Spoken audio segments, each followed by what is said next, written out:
father filled my head with this nonsense, according to my mother. And in those days, you didn't talk about it too much. Which was, you know, it's really strange. Sometimes a person right next to you can be the very person that you needed to talk to, and you didn't. And because we have a few unfortunate events where things got hot under the collar and we thought we'd perhaps offended our guests, my father and I decided, with some prompting from my mother, I suspect, that we wouldn't bring the topic up again when we had visitors. Right, well, my father brought an interesting man home, and unbeknownst to me, working not many miles away where he lived, in his nursery, was in fact Sonia Libricino, who was George Adamski's secretary, and we didn't even talk about it. So really, we always have to, I think, just sound out who we're standing next to. Don't push your luck, because you could offend people, but just find out. It's just amazing what you do find out by speaking to people. If you don't, there's no good looking at a mobile phone with the longer generations do. That's all right for some things. Anyway, so that's a little bit of my background. I started off being very interested in the psychic side of UFOs, but I've departed from that progressively. That doesn't mean to say I don't believe in telepathy and a few other interesting things, but as far as UFO is concerned, I personally believe that they're not supernatural, they are just supernormal. We don't see them very often, but you know, more people have seen UFOs on the planet than have actually seen the Antarctic continent, so you know, we can't dismiss the Antarctic continent because not many people have seen them. Which brings me to the topic of Foo Fighters, which is a particularly special area. Now, Foo Fighters were so mysterious, in fact, that they were called Foo. Anybody know who Foo was? Right, okay, one does. Foo was the mystery person. He, during the Second World War particularly, Foo had signs everywhere, Foo was here. Okay, right, okay.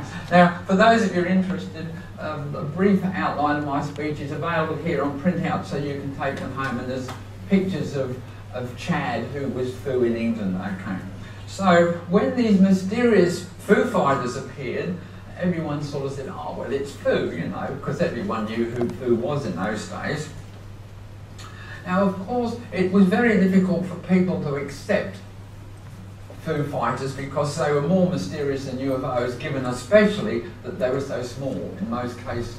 They were between 6 inches and maybe 12 feet in diameter, and of course you couldn't imagine people inside anything as small as that. But now, of course, things have changed because we have our own equivalent of Foo Fighters in the form of, what do we call them? Drones. Drones, exactly. Drones. So, a person on another continent can control a small aircraft not much bigger than this room with nobody in it.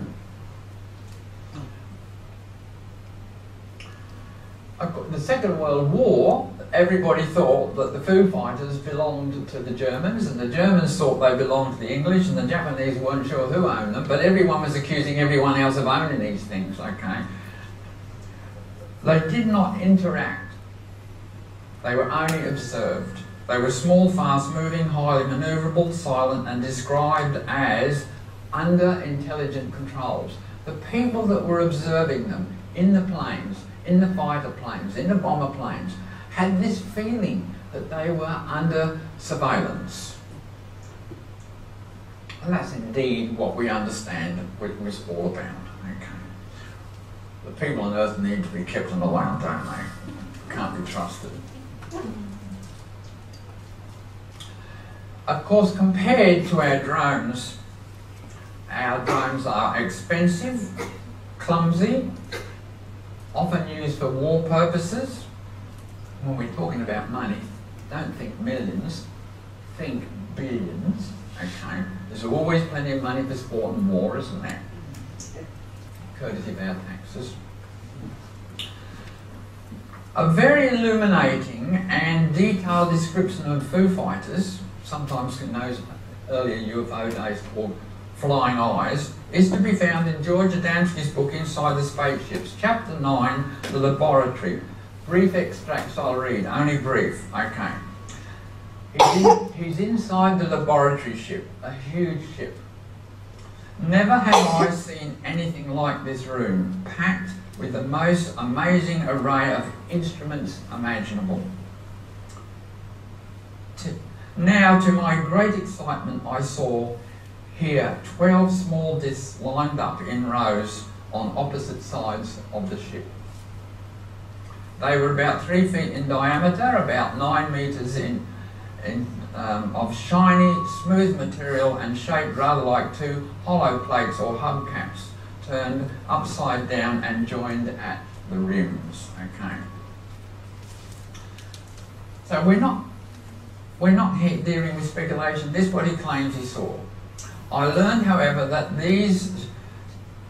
that such discs varied in size from 10 inches, which is 25 centimetres, to 12 feet, which is about 3.6 metres, depending on the amount of equipment they carried.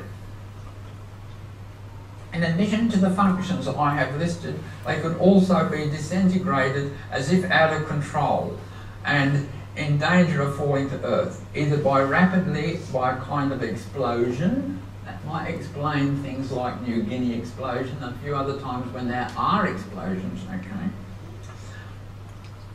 Or by gradual disintegration. I'd like to be able to wave you a copy of the book, but I don't have one, and I've scanned the library listing and it doesn't seem to be there either. But there was a wonderful book which probably describes that quite well, The Inexplicable Sky. Have anybody ever read The Inexplicable Sky? No? Okay, right, well, it's a jolly interesting book, a history of all the things that have fallen out of the sky, okay, throughout history. And one of those, is, of course, is blobs of evil-smelling jelly, okay, which probably is UFOs, Foo Fighters, that have been destructed. And the jelly slowly disintegrates in front of people's eyes and disappears completely, as explained by Stuart Adamski by this gradual disintegration process. A bit too much volume. Maybe I shout too much. Another extract. The women worked very quickly with their nimble fingers, darting above the instruments as they fed instructions and flight data to the waiting discs. Okay. Interesting. You know, women make the best typists, not only on Earth, but in outer space as well, apparently. When the disc had received full instructions, one of the trapdoors would open and the disc would slide smoothly into the orifice, passing through airlocks before hurtling away into outer space on its mission. After what seemed only a few minutes, the disc would be attracted back to the carrier laboratory ship, and I was told that they contain within samples of our atmosphere. These would be extracted and studied later. Now, I'd like to digress a little here from Adamski's descriptions. It's probably difficult for us, even now, to contemplate that you can have a civilization which has got so much free time and so much high technology that it can lavish research into space. And we are survival at the moment. We get something organised, we destroy it, we build beautiful cities and we knock them down. It's part of our lifestyle, unfortunately. But one day we'll have the technology and hopefully the ethics so that we too will be able to do this sort of work. For fun. I mean, you do it for fun. I mean, you wouldn't go on a space exploration job unless you enjoyed it and you wanted to do it. And of course you would enjoy it, and you wouldn't have disharmony. I was only talking to a lovely young lady the other day, and she said she saw this science fiction story about computers in the future, which was so nice and so friendly and so unaggressive that you could actually fall in love with them, right? Now, doesn't that make sense? We can fall in love with our dogs and our pet birds and things because they're nice, right? We've got to start being nice to one another, and then we can all love one another. Okay, we can all work together and do the sorts of stuff that Adamski was witnessing that these people have been doing probably for centuries. I mean, the ship that Adamski first saw, he was reliably told that it was hundreds of years of age. Okay, I mean, if you've got these sort of forces, you're going to muck around for servicing. What you have to do is change the carpet and empty the ashtrays if you're stupid enough to be smoking. For a while, for a little longer, I watched the screens, full of wonder at what I was beholding. These little machines were sending back data, every frequency that was nearby, what people might be seeing, what the temperatures were, what the frequencies were, what the clouds were, everything was relayed back to them into the ship. So, UFOs, big ships, don't have to come down. The Foo Fighters can move in close where it's dangerous, where we might be alarmed, where we might be upset, and get all the information that they want, not just on our planet, but everywhere they go. Then my companion drew my attention back to the discs. These small sources are often seen moving through space and sometimes low over Earth. At night, they are illuminous. I'm sorry, luminous, not illuminous. Sorry about my bad English. I learned, however, that such discs vary in size. Oh, we've had that page before, Phillips. Okay, we're near the end, you'll be pleased to know. They fly over Earth, registering various waves and emanate from the body of the planet. Waves such as everything else that is in constant motion. In other words, all frequencies. Everything is frequencies, isn't it? It's a vibration. Of course, our new technology, which isn't available to us yet, but it's still in research stages, as you probably, some of you, I'm sure, have heard of, is that if you create a molecule here and you produce an exact replica of that molecule, no matter how far apart they are, what happens to this one also happens to this one. So you don't need radios between them or wires. So no matter whether that distance is halfway across the solar system or the universe, you can do that. That's why our whole idea of what was that system where we try to get radio, study radio waves from space, wouldn't work because they wouldn't need it. Okay, so I recommend you to have a look at Adamski's books and The Inexplicable Sky, and another book here which I bought, you can have a look at, which is probably, you might think, nothing to do with UFOs. There's Adamski's book, Inside the Spaceships. I notice you've got 2 copies in the library.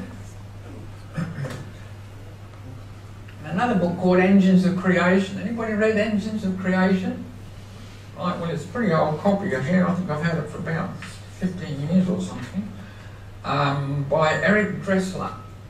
It's about the coming era of, or era, whatever you like to think about, of nanotechnology. So as you know, that our history has been making tools which make machines, which make bigger machines, which build Queen Marys and you name it. But now, with nanotechnology, we're making machines that make smaller machines that make smaller machines, so that it's almost invisible to us. And these machines are replicating machines. So we won't need great factories. Sorry, China, you're going to be redundant, okay? The local tip will be where everything is recycled from a molecular level. So there'll be no waste. So what goes to the tip, molecule by molecule, just feed it into the computer, and whatever you order that particular day, that'll pop out. So you won't even have to ship stuff around. Each town in a factory not much bigger than an Olympic swimming pool will be able to produce all the things that we need, and then be able to be produced so that they be the best. I suspect that if the Germans had Foo Fighters, we definitely would have lost the war. I don't think we're anywhere near Foo Fighter technology yet. But yeah, the Foo Fighters would still keep, and plus the fact that I would imagine that their surveillance of what's going on here is virtually complete. But as for the Min lights, I did do some reading once that there was a now extinct parrot that had luminous microorganisms on it and could be seen at night. The Min lights have been around a long time according to Aborigines, but they seem to have gone, and they've probably disappeared with that rare parrot, an extinct species. So I don't know, but I believe in life and never get caught without an answer, even if it's the wrong one. So, but until I can get you a better answer, I'll say it was a luminous parrot. Yeah, well, they're controllable probes. Yes, yes. But I mean, when you think of a probe, you think of something that's not very controllable. But as Adamski described it in his ship, the people are sitting there with a huge screen. And they're not only watching what the thing's doing, but they're watching all the information and listening to the information that it's picking up. Which, you know, back in the Adamski days in the 50s, that was just ridiculous. That was science fantasy stuff. As I say, since we've now got drones, we're moving into that area where human beings can accept it. We're very slow at accepting new ideas. I think it was St. Paul said 2,000 years ago he thought that maybe slavery wasn't a very good idea. You know, well, we move slowly, don't we? We've still got millions of slaves on the earth, but we don't agree with it, and lots of countries have technically outlawed slavery. Well, I suppose if you did a count of how many slaves there are on the planet now, it's probably more than there used to be then, in numbers. Okay, we've been a lovely audience putting up with a stupid guy like me. Thank you very much. Please come forward and get printouts if you're interested.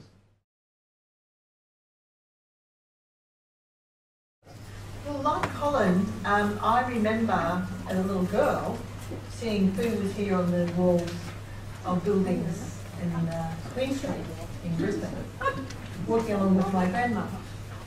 And I used to say to her, "Who's food? Who's just food? It's just food. Who's food?" So I remember those days as well. Now, the information I'm going to present to you is from Timothy Good's book, Need to Know, which is an excellent book. I believe we've got it in the library too, Alan, do we? Or we've got it for sale, I think. Library and for sale. Only for sale. Only for sale, yes. Excellent book. But, and Tim has covered Foo Fighters very well. Describing them as sometimes buzzing aircraft during missions from the World War II era. And among the United States Army Air Forces, rumours spread that the Germans had introduced a new weapon designed to interfere with ignition systems of bomber engines. This was what they were saying. But since the Foo Fighters, as they were nicknamed apparently, from Tim Good's sources, by the 415th Night Fighter Squadron, they never engaged in hostile action, even though they posed a threat. And most flight crews became convinced that the objects were some kind of psychological warfare device. And the US 8th Army Air Forces ordered a full investigation but was unable to arrive at a satisfactory solution. This is the 415th Night Fighter Squadron, one of the planes from that group. And that's in the airfield in Italy. Professional pilots, both commercial and military, do see UFOs, but the culture of silence within their ranks means the public almost never hears about it. There was a time, though, some UFOs did talk to anyone who would listen. They were the fighter pilots and gunners of World War II, and they saw a lot of very strange things up there.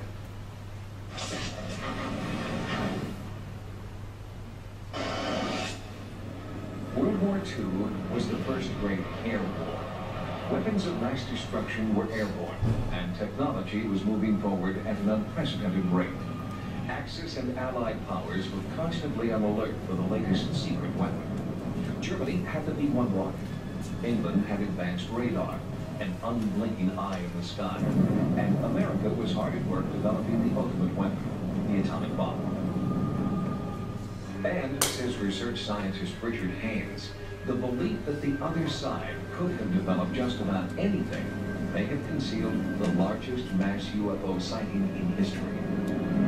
There were sailors on ships, there were GIs on the ground in artillery battalions, there were German soldiers on the other side of the line. People from all sides of the war were involved and reported the same thing. Pilots described them as seemingly guided balls of light. Bob Leroy, a member of the 11th Airborne in New Guinea, remembers his first sighting of the mysterious craft. Suddenly I saw this ball about this size, that thing there about 3 feet in diameter, following this Japanese Betty bomber. And it started changing colors. I thought I had seen a new secret weapon. I had to agree with the rest of the guys because that's what they all thought it was. They didn't know any better, and nobody had ever heard of a UFO in '44. They were spotted around the world and became known as Foo Fighters, from the French word for fire. According to Haynes, who has investigated hundreds of newspaper and eyewitness accounts, the descriptions of the Foo Fighters are disturbingly alike. Pilots would report glowing, luminous balls of light that would come up from the ground, often orange or red, anywhere from 1 foot to 6 feet in diameter, would accelerate up to their altitude and then level off very quickly and then stay beside the airplane. They would fly either singly or in pairs or in trio or 4 objects, oftentimes in rigid formation, which is important. And all of these flight dynamics point in one way or another to a fairly high intelligent level of guidance. Robert May was the tail gunner on a B-24 for the last 2 years of World War II. He vividly recalls a dangerous top-secret mission to drop guns and ammunition behind German lines. But it wasn't the nature of the mission that has stayed with Robert for more than a half-century. It's what he saw from there. I spied something out there. It was kind of bright. Didn't know if it was an aircraft or what it was. I'd say it was probably traveling at a fairly decent speed, maybe 200 miles an hour, 300 miles an hour, and it was coming toward it, but it was coming in a bright light. That's what made it so odd that we could not identify. Because we all knew exactly whatever enemy aircraft was there, we knew what it was. It was very easy because that's one of the things we learned real quick on it. The Allies thought it was the Nazis. The Nazis that it was the Allies. Then the fireball showed up in Japan. And here, from the November 1944 issue of the New York Times, is a very interesting case of a B-29 flying over Japan and the flight crew. Intelligence services for both Allied and Axis forces were hard at work trying to figure out where the Foo Fighters were coming from, says Mark Birdsall of UFO magazine. British intelligence was interested as well. They released reports. They tried very, very hard to put a category on it, to classify it as a night fighter or an enemy bomber or something other than that. But it proved useless. They couldn't do it. To this day, no one has figured out what they were or who made them. I don't think there's any way that in 1943 or 44 or 45, terrestrial technology was advanced enough to produce the kind of flight dynamics, the containment of energy, the luminous output for as long as we're talking about here. And Foo Fighters did not go away when World War II ended. Military pilots reported seeing them during the Korean War. And were it not for the code of silence of modern-day pilots, there might be continuing reports today. Take the case of this former Soviet fighter pilot who claims to have had an encounter with a Foo Fighter. I gained an altitude of 3,900 meters, and I saw a ball in front of me about 20 degrees to the right. In 1991, Maxim Chervakov was at the top of his class, fast on his way to becoming Russia's top gun. Then, on a training flight, Chervakov said that he was chased by an aggressive UFO that sent his plane into a nosedive. my altitude began to drop rapidly, I had to pull the plane out of the nosedive. At the altitude of 1,000 meters, I finally cleared the residential area and I ejected. 4 seconds later, the plane exploded. Cherbakov's admission that he had seen a fireball under intelligent control cost him his career. For pilots around the world, this only strengthened their resolve to keep the code of silence. As a result, we are no closer to solving the Foo Fighter mystery than we were 50 years ago. There's a possibility that Foo Fighters could have been, or still are, guided, controlled, created, produced by an advanced intelligence, not of this planet. But that is a difficult thing to prove, clearly. I'd like to simply let the evidence speak for itself and to continue to do research on the subject, and then simply let the chips fall where they may. It's important to remember that in the heyday of the Foo Fighter, the term flying saucer hadn't been invented yet. So pilots didn't have a standard by which to measure their encounters. In fact, the government panel that studied Foo Fighters in 1953 said, quote, if the term flying saucer had been popular in 1943, these objects would have been so labeled, unquote.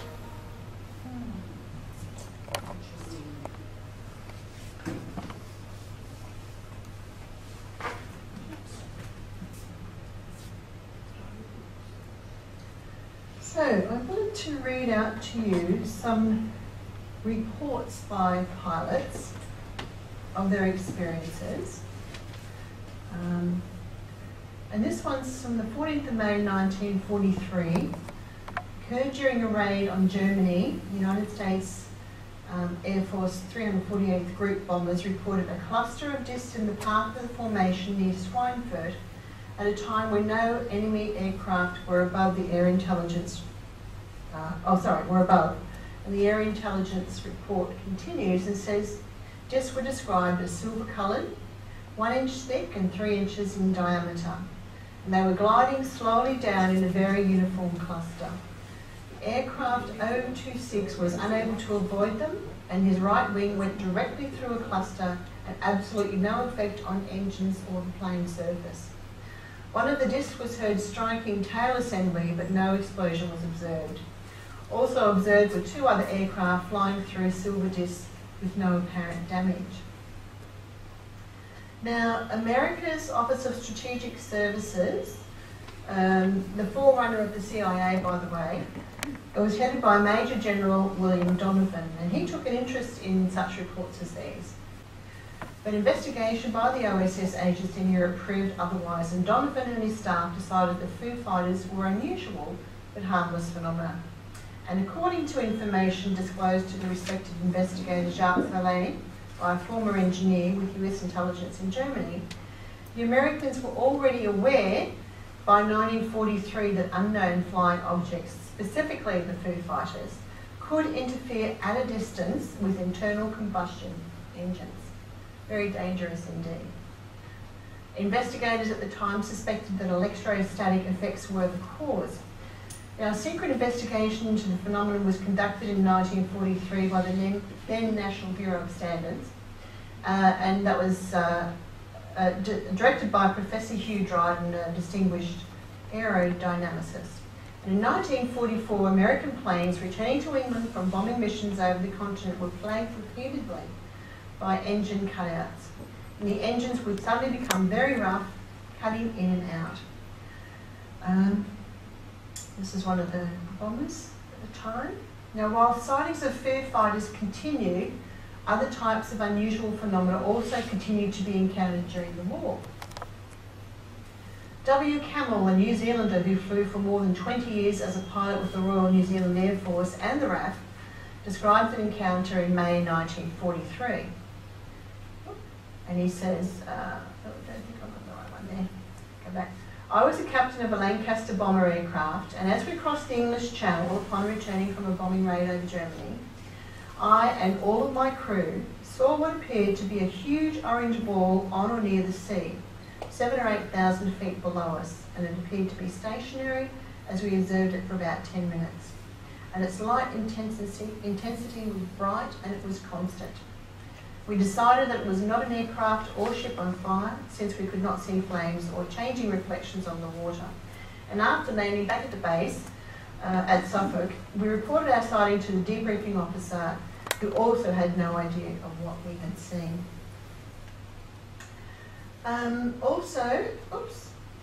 According to an item in a RAF news sheet, a classified unknown aircraft was observed during a United States Air Force daylight bomb raid on Emden on the 11th of December 1943. And the report is, an unidentified object was seen in the target area. It was about the size of a thunderbolt and passed 50 to 75 yards beneath the formation. It flew straight and level at a terrific speed, leaving a streak like a vapor trail which was all white and which remained visible for a long time. And the object passed so quickly that the observer could not determine it more accurately. Interesting, isn't it? The only conventional aircraft at the time that might fit the description, according to Timothy Good, was this Messerschmitt, a tailless rocket-powered interceptor fighter with a maximum speed of 596 miles per hour. Putting this all in for the gentlemen because they love all this stuff apparently. Trailing a white exhaust. However, although the Coman first flew in 1941, it didn't enter service until June 1944, so that lets that out. During a mission to Romania in 1944 to bomb oil refineries used by the Germans, the Soviet Air Force bomber experienced a shocking encounter with a highly unusual craft. And Boris Sukhov and his commander were flying at an altitude of 5 kilometres over southwest Ukraine when a large elliptical-shaped object flew towards them. And they said, we'd read in the newspapers about new German weapons, but we'd seen nothing like this. Is that right? What happened was that our heavy plane of 14.5 tonnes started shaking. The oil pressure rose, and when I leaned towards the window, I felt a strong electrostatic charge. I was worried that the plane would burst into flames, and it passed us and disappeared, but our plane was still affected. I looked at the wings, and they were covered in electrical discharges. And the whole plane was fluorescent, and the wings were glowing like a rainbow. Believing the aircraft to be in real danger of catching fire, Major Bajanov gave orders to jettison the 2-ton bomb load in southwest Ukraine instead of in Romania. And the pilots mentioned nothing about the incidents during their debriefing, merely confirming that they had successfully bombed the refineries. And Surikov described the unknown craft as similar in some respects to the space shuttles. And he says it lit up the air around it. It looked like a localised sunset, but in the centre was a strange-looking flying object, and it was larger and longer than our Buran space shuttle. I think about twice as long, and that's an old Buran space shuttle, just to give you the idea of the size. So we've got some photos here that I've collected of the three fighters. Obviously they're very old photos, just to give you an idea of what was being taken. There's another one. I'm sure you've seen some of these on the internet. This one's interesting, isn't it? This one's at back there.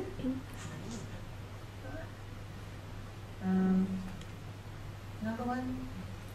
So we've got 2 objects there.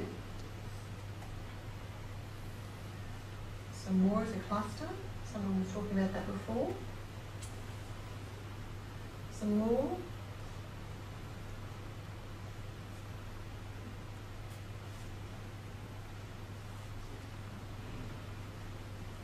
Kind of like what people report today, by the way.